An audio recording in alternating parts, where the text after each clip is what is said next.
Hello, everybody. We are back with more Nintendo Week. I'm your host, Colin McIsaac, and I'm joined as always by Alex Plant. Apparently straight out of Compton.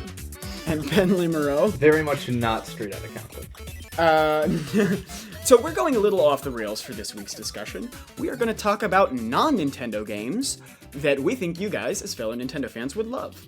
I think for the most part, we're going to try to avoid games like Mega Man and Shovel Knight, which are pretty well ingrained into the Nintendo fan community, but we'll see where the moment takes us.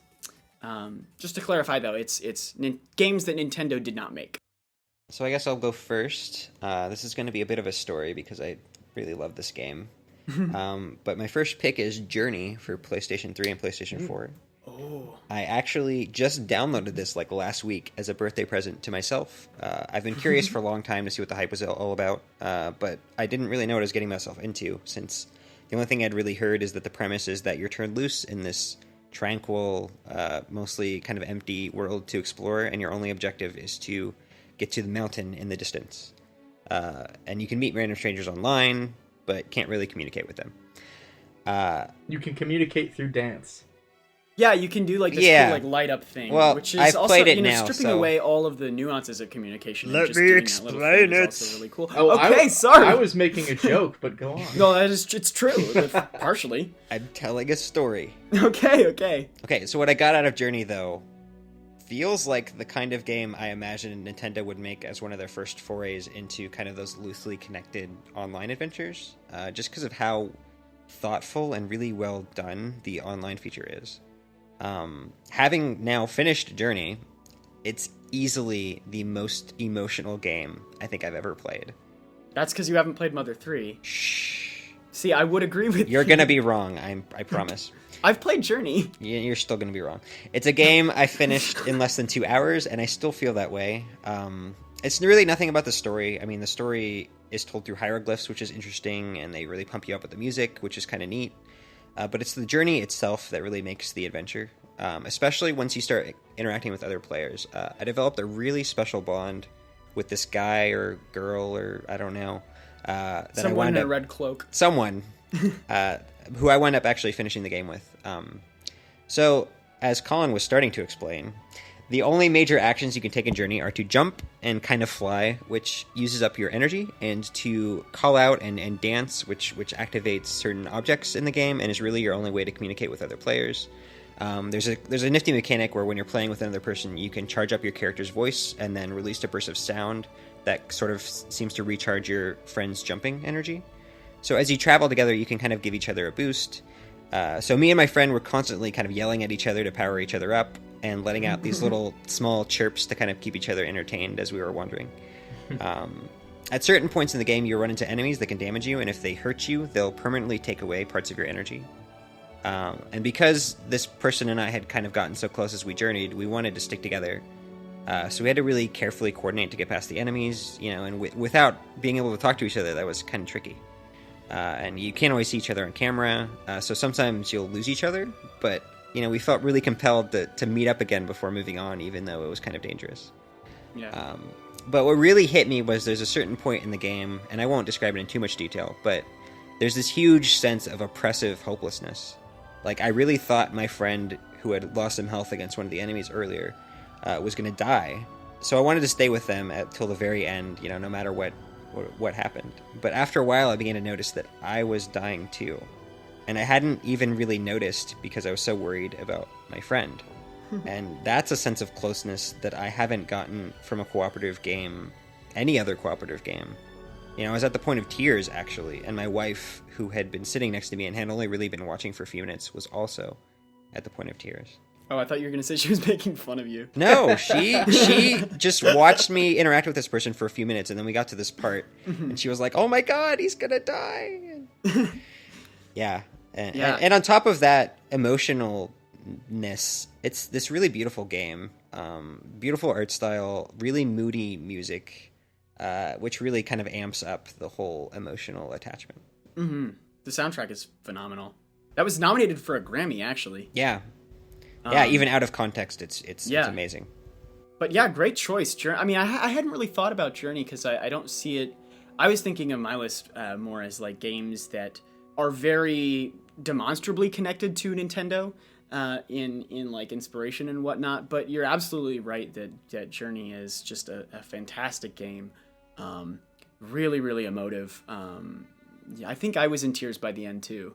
I can't remember because it was a long time ago when I played, but yeah, really incredible experience. Everyone should play it, not just Nintendo fans, but Nintendo fans will also love it, just because everyone would love it. I pick it specifically for Nintendo Week because, you know, having just played Splatoon and seen how interesting an online experience that is and how very uniquely Nintendo it is, I played Journey and I was like, this feels like the kind of online game Nintendo would have the audacity to make. Mm-hmm. Just because it's so different in terms of how you interact with your fellow players. Right. Well, great choice. Yeah. Thanks. All right, so my first game up, it's very Nintendo in a lot of ways, and it's available on Wii U now, but I played it on PC quite a while ago. You may have seen it on the eShop. It's a little title called Ittle Dew. Okay. Like Ittle spelled like little, but with no L, and then Dew is D-E-W. So it's just kind of a little play on words. But it actually started as like a I don't know if it was actually a ROM hack or if just made to look very similar to it, but it started as basically a new take on the original Zelda game, but all puzzle based instead of like combat based. Just a long time ago, and then eventually that was scrapped and it resurfaced with sort of like a cartoony graphic style. But it's very much like a puzzle based Zelda game. You know, you go through little dungeon areas and solve puzzles, and there's only like 4 items in the game, but you can use them in a lot of different ways, like interacting with the enemies and sort of using the enemies as puzzle solving tools. And the story's pretty simple. It's been a while since I played it, but I believe you're just shipwrecked and you're like looking for treasure or something. But every character you interact with just has some sort of like witty banter to say, and you know, it's kind of like Earthbound, where I just caught myself smiling like all the time, just like all the stupid things the characters in the game said.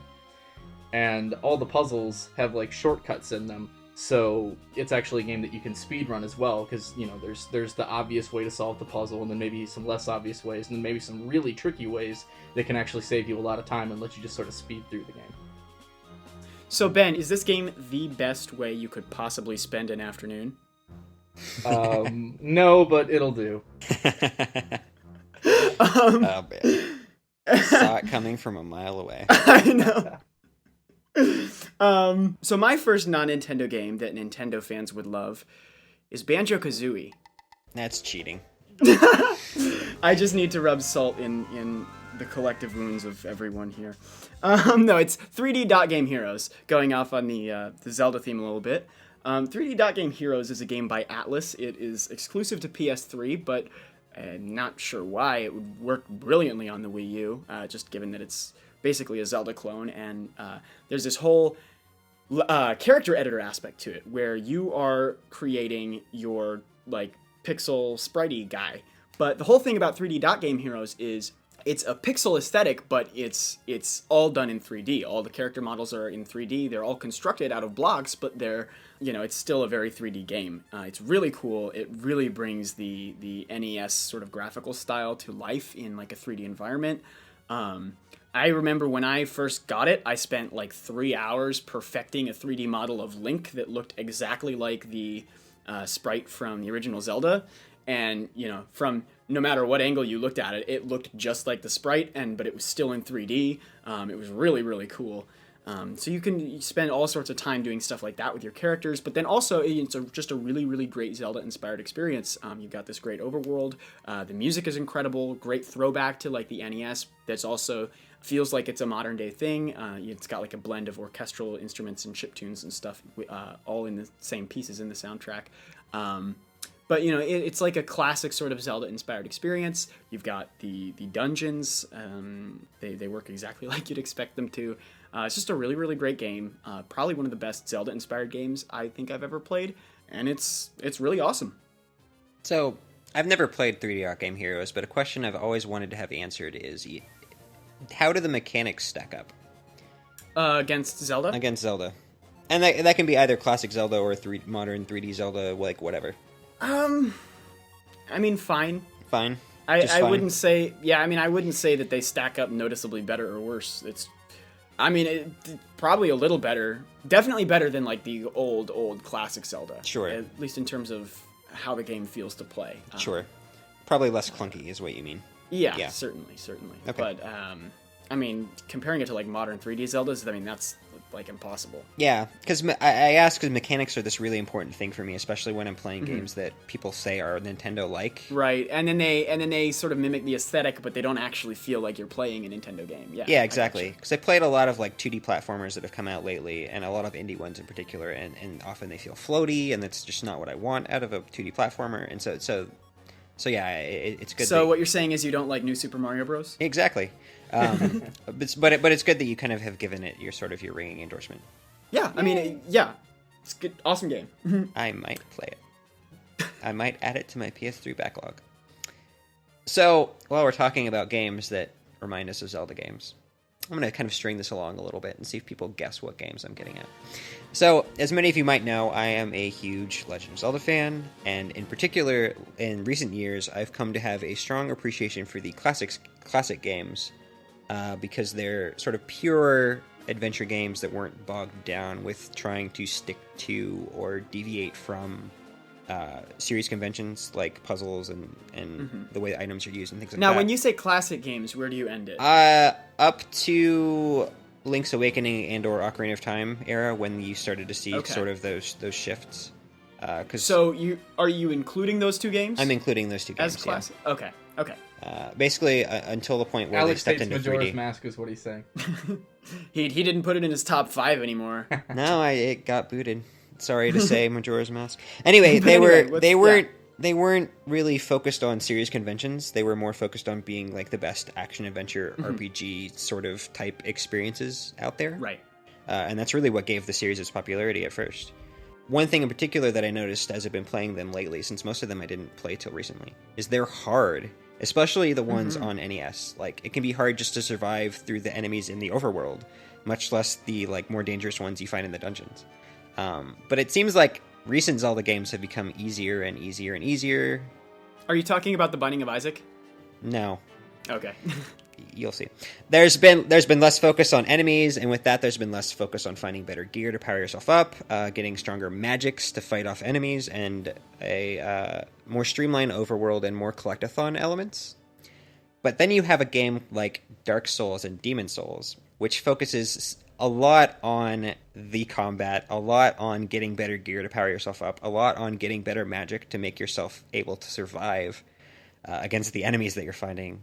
And it's a game that, despite not really being like modern Zelda games, it doesn't have a lot of puzzles, it doesn't have a lot of story and plot.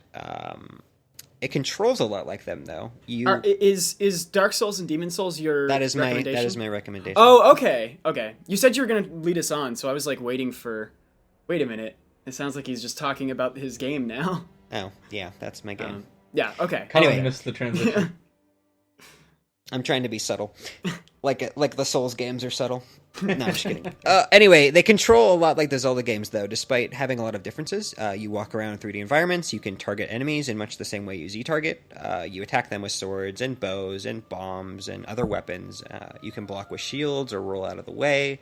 But, they don't have the same priorities that modern Zelda games do. They're focused on this oppressive game world with challenging enemies around every corner. Meanwhile, the exploration is still pretty strong. There's still maze-like dungeons. The bosses are still really tough and interesting.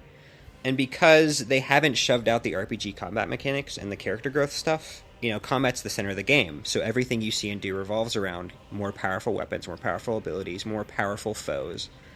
So if you've ever felt like the Zelda games have become a bit too easy, and if you're a fan of the classics and you love sort of how difficult they are and how oppressive they are, I recommend you try out the Souls games. They really hit that fantasy combat itch that maybe you might have been missing from recent Zelda games for some people. Personally, I'd love to see a Zelda game sort of skew a little bit more in that direction from a combat perspective. I mean, I don't want a grimdark world. I don't want this, like, really, really dark story. I don't want depressing characters. While, at the same time, keeping the vaster world that Zelda games are known for. That would be my ideal Zelda game. But for now, I'll play the Souls games for their fantasy combat. Awesome. Another great choice. So my next one is a game I've mentioned / ranted about fanboyishly on here a few times. And that is Axiom Verge, which is my favorite Metroid game. Okay. So we'll get off the Zelda clones here and get onto a Metroid clone here. Obviously, the gameplay style is very Metroidvania. You get this huge world to explore, and it's divided into different regions and everything. But it mixes it with other styles too. You get a feel of a lot of like old action shooters like Contra or games like that, because you still use your items in puzzle solving like you would in Metroid, but maybe like a third of them, and the rest of them are just all kinds of crazy different weapons that shoots huge blasts or just little blasts. There's heat-seeking ones, there's laser beams and bombs and just all kinds of things, and most of them are completely optional. So it's fun for me because it makes the exploration really rewarding, because when you find a new gun, it's not just, oh, I need this to open the door and go to that room before. It can just be like, oh my god, this is this awesome weapon, let me try this out on new enemies. And I've 100%ed the game, and I've shown it to like a bunch of my friends and stuff, and as I watch them play it, I'll see them use a completely different strategy than I used against a boss or against a hard enemy or, whatever. Just because with all these different weapons, you have so much freedom to just like figure out how you want to play it. So it takes on a lot more of like an action shooter role than just a Metroid role. But I also think it, does the Metroid style better than most Metroid games. And it has an incredible soundtrack. Like, I love it. I could just listen to that all day long. And the art's great. Like, the backgrounds are incredibly detailed. When I play it, you can just look and just see like layer after layer after layer. So it's designed to look like a classic, not quite 8-bit game. It's a little closer to like the 16-bit style. He said Tom Happ, the developer, was going for more of like a Sega Genesis look, so 16-bit, but maybe not quite like the polish of a Super Nintendo. Right. But at the same time, there's a lot of extra added graphical effects that you absolutely couldn't do on that 16-bit hardware that just make the game look beautiful and alive. And it is my favorite game of 2015 so far. But granted, I haven't played too many games this year, but Axiom Verge is definitely at the top. And that awesome. is he's teased that it could come to Wii U next year. So that's not a for sure thing, but right now it's only on PlayStation platforms and PC, but it could be coming to Wii U. Well, my next choice, I guess I'll throw a couple out here, because I don't really have a whole lot to say about them. First up is Okami, which I haven't actually played myself, but I've heard incredible things about, and I know it's heavily inspired by Zelda, but takes a very different approach in terms of its aesthetics, in terms of its sort of its setting, its world, very visually different. But I've heard it's an incredible Zelda-style game, so want to make sure you guys know that Okami is out there and it's beautiful. I'll just add a quick note. Having played Okami, the one thing that I'd caution people to be aware of as they're going in is it's a very dialogue-heavy game. So just be prepared for that. Other than that, it does very much resemble Zelda games in terms of the way its overworld and dungeons are kind of laid out. So it's definitely a good complement to your Zelda experience. So it's got the overworld and dungeons of the earlier Zelda games, but the dialogue of Skyward Sword. Yeah, think about Skyward Sword, except for multiplied by about 10 times. Oh boy. Yeah. Next, though, is Super Meat Boy, which is... I'm sure you've heard a lot about it, but, it's a very kinetic, fast-paced, very challenging 2D platformer. It feels great to play, so, what we were talking about a little earlier with, like, mechanics that Alex was mentioning, this feels very much like a really great, really tight, nicely polished, up to Nintendo quality game, and, obviously, 2D action platformers. Like, it's a lot of fun, fast-paced, exciting, awesome game. I was just watching some videos of, like, Super Mario Maker footage the other day, and I saw like giant spinning spike wheels of death, and I just thought, oh man, there's gonna be so many like Super Meat Boy style levels made in this. Yeah, for sure. And then finally, Sonic and Sega All-Stars Racing, either that or Racing Transformed. Both really great games. They're obviously like heavily inspired by Mario Kart, but they're crossover games in the kind of way we've talked before about like how cool it would be to have like a sort of Super Smash Kart. And you know, in the past we also did like our character crossover discussion for the Mario Kart 8 DLC. But that's what Sega and All Stars Racing is. It's like a huge Sega crossover. The races take place in all these different game worlds. The items are drawn from various different games. A lot of them are also made up too, which is but you know, there are a lot of great settings. They do really, really well. The one thing that I have a big beef with against Mario Kart, actually two things: the roster, really well done in the Sonic and Sega games, but also the tracks are drawn directly from in-game locations from other games. Whereas a lot of the time in Mario Kart, they'll give it a Mario flavor, but the tracks and locations are completely made up. But these ones take stuff like, I'm not hugely involved in Sega lore, so I don't remember the names of any of them. But like the ship base from Sonic Adventure 2, really cool stuff from Skies of Arcadia, the town from Jet Set Radio, they put you right in there. It's really, really cool. Really awesome game. Does a lot of things really well that Mario Kart sort of flounders on. All in all, I still think Mario Kart's better, but Sonic and Sega, super, super fun, and also sort of an interesting look at a different take on what's done well and what's done not well in Mario Kart. Yep, and if you were hoping you'd get a single-player campaign in Mario Kart 8, there's a really, really good one in Racing Transformed. Yes, that's true. Really diverse one, too. There's some interesting challenges that I wouldn't have expected. And you can play as Wreck-It Ralph, so... Yeah, I mean... Although I don't think they have John C. Reilly as the voice actor, so he sounds really weird.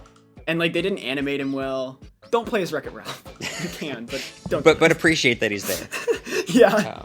I'm with you on the items, actually. I was hoping they'd all be very, like, Sega-y themed, but then they didn't wind up being, and that was really jarring to me coming off of Mario Kart, where the items are very, like, strongly Mario. Right. But other than that, it's a fantastic kart racer. Yeah. So Alex, I think you said you don't have any more? Yeah, those are the two that are on my mind. I mean, I've certainly played more than just these, but right. These are the ones that I think are very time and place for where Nintendo's at right now.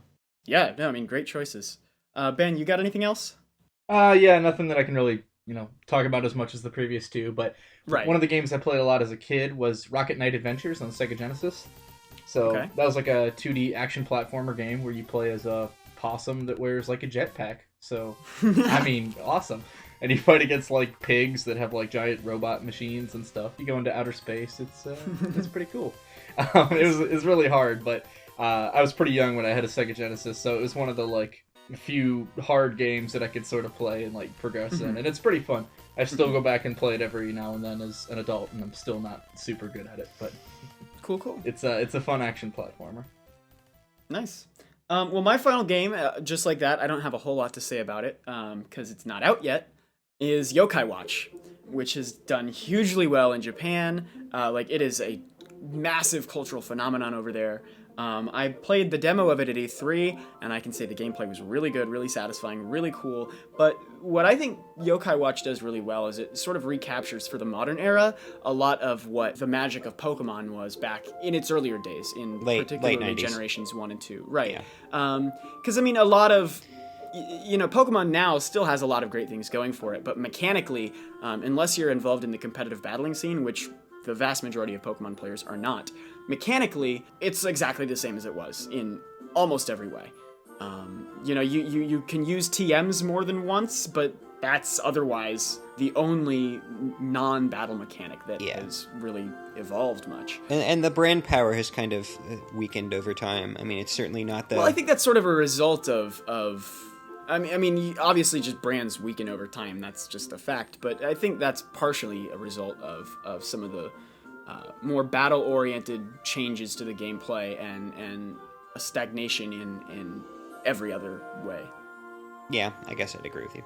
But it sort of recaptures the same kind of magic that the original few did, in that, what if we're living in the exact same world we are now, but it just has all these whimsical creatures around it? It's just this sort of touch of fantasy. Do you not have whimsical creatures in your world? Well, I mean, like, my dog is here, but he's just, like, has fur, and that's not really That's special.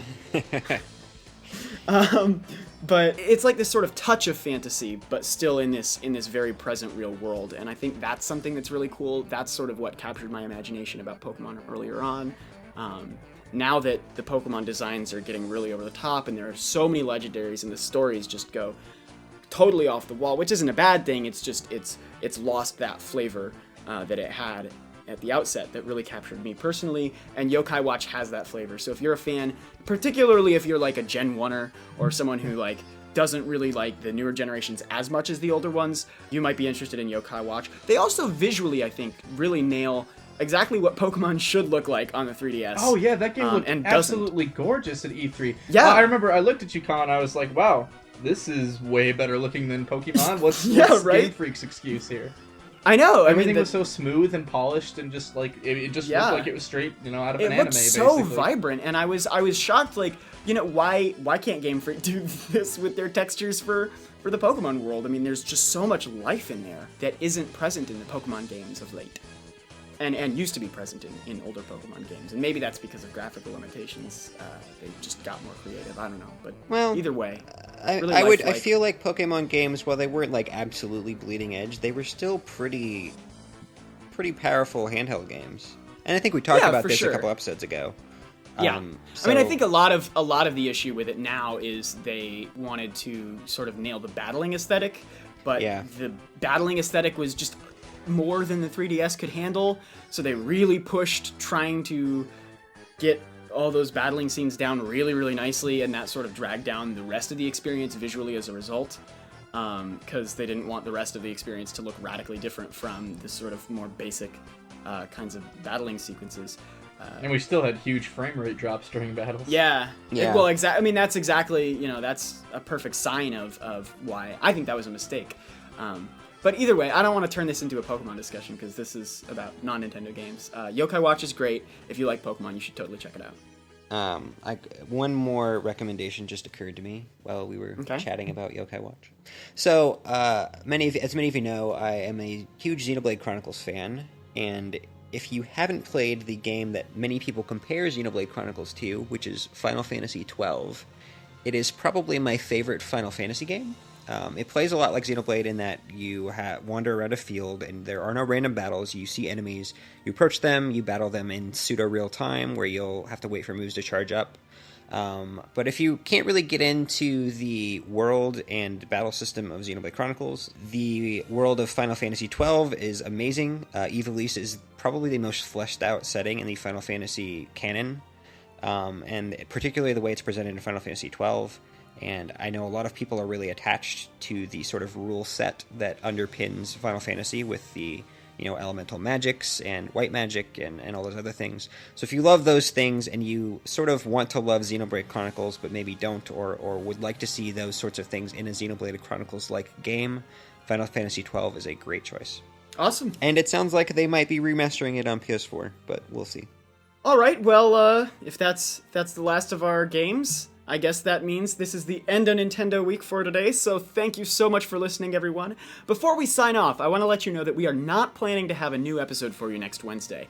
That day is when our review of Super Mario Maker goes up on Gamnesia, so I need to spend as much of my time as possible on that instead.